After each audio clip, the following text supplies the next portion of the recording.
Speeder Downs here. I'm going to run through with you the Disability Action Plan template that comes with this episode. Here you'll see I've got it opened up already. It's in a Microsoft Word doc format for you, so you should be able to edit any of it all the way through. But in particular, I've highlighted in the document. Let's have a look, see if I can get my pen out. For example, here I've highlighted the red italicized parts is where you want to insert your particular content. So here, for example, the name of your organization or the years might go in here, for example. That sort of thing you can edit straight away as you go through. So it's the red, remember, it's the red italicized text that you can edit. In fact, you can edit all of it really.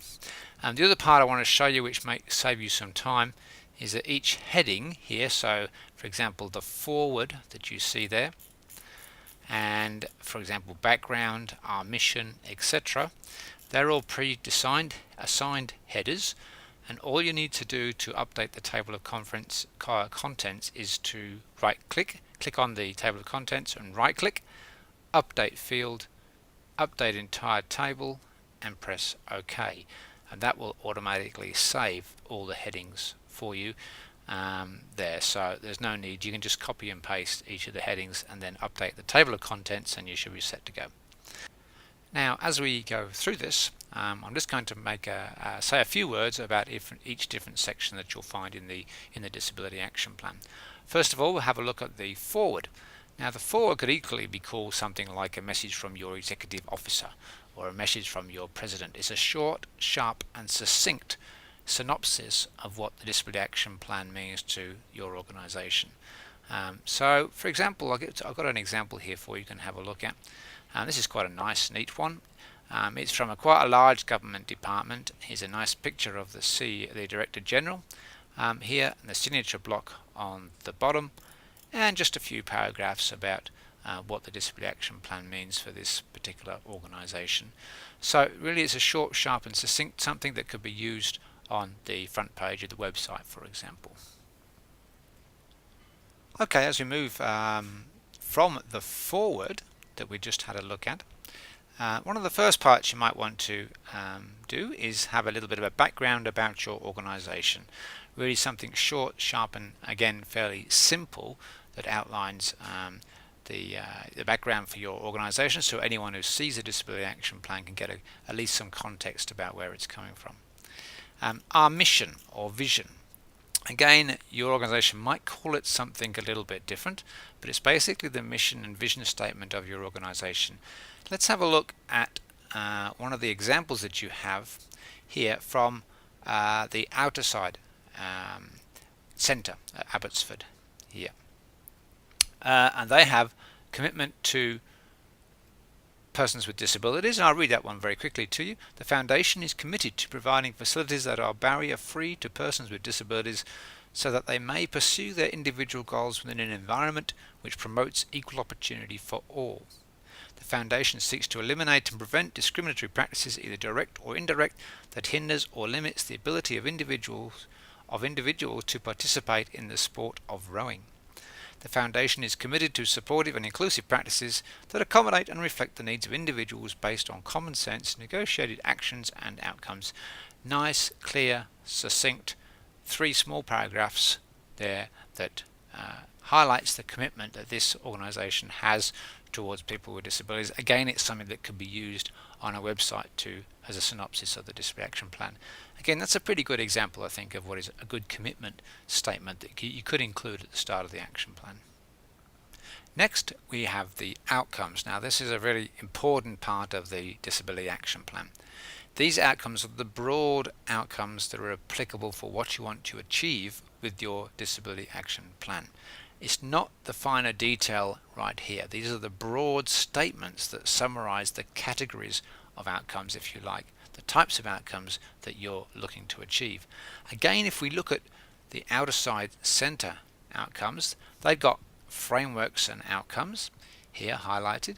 Let me just blow that up a bit more for you so you can see it.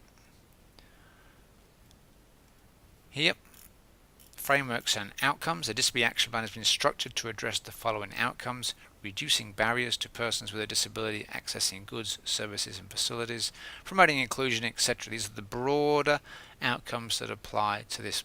So these, in your planning processes, this is the first thing you want to consider about what are the broad outcomes we want to achieve with your action plan. Again, the KISS principle applies. Keep it short and simple as possible and as succinct as possible. So this is where your broad outcomes, mostly as dot points quite often, will be able to go. Next, as we move on, and you can reorder these very, very easily, don't have to be in this order for sure. But promotion. So insert here how your organization will promote the disability action plan. Is that through newsletters, through your website? It certainly should be on website and accessible to the public. Will it be through newsletters? Will it be through email distribution? However you propose to promote the disability action plan, you need to make sure that people know about it. Moving on to key objectives and strategies. Now this is the meat really of the disability action plan and the part that you'll probably spend most time on. Here are the objectives and strategies that will be used to achieve those broader outcomes that we've already set. So the planning process typically is assign your broad outcomes first, design those with your team, with your organization's key members, and then look at the objectives and strategies that sit underneath that. Now you can use the acronym, which has been used for many years, but it still applies and works really well, of being objectives need to be SMART, that is specific, measurable, achievable, realistic and time specific. If you haven't used that SMART principle before, have a look online. You can do a web search for it and you'd find a lot of information about the SMART principle. It's in the template for you to have a look at. The next part here you'll see is this little table. Now as you look through the other examples of action plans that we've given you, you'll see there are different levels of complexity and things that you can adapt and add to this sort of table. But essentially what we're looking at is for each broad outcome, so each individual outcome, let me get my pen out here to show you.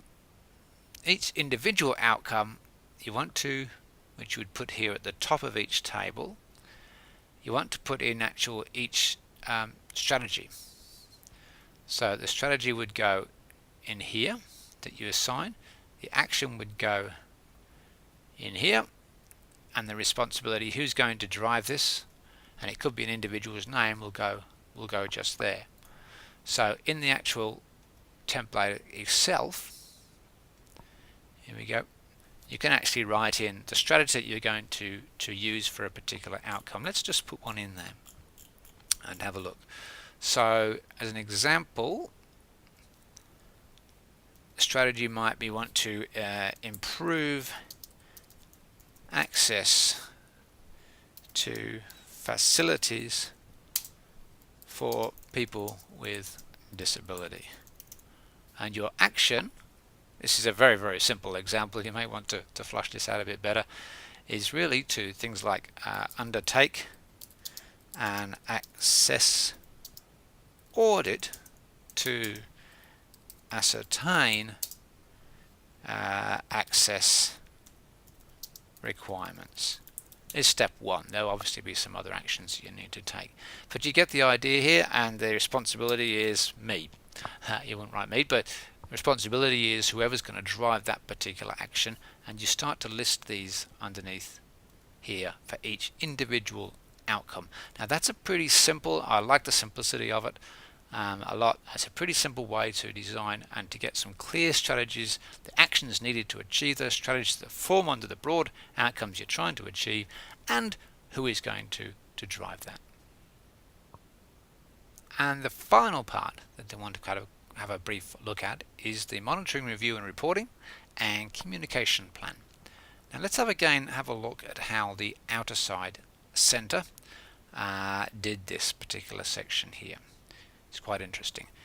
Let's have a look at this. In the monitoring, review and reporting, they have the chairman, who is primarily responsible for implementing the disability action plan and for disseminating information and feedback gathered through the process of developing it.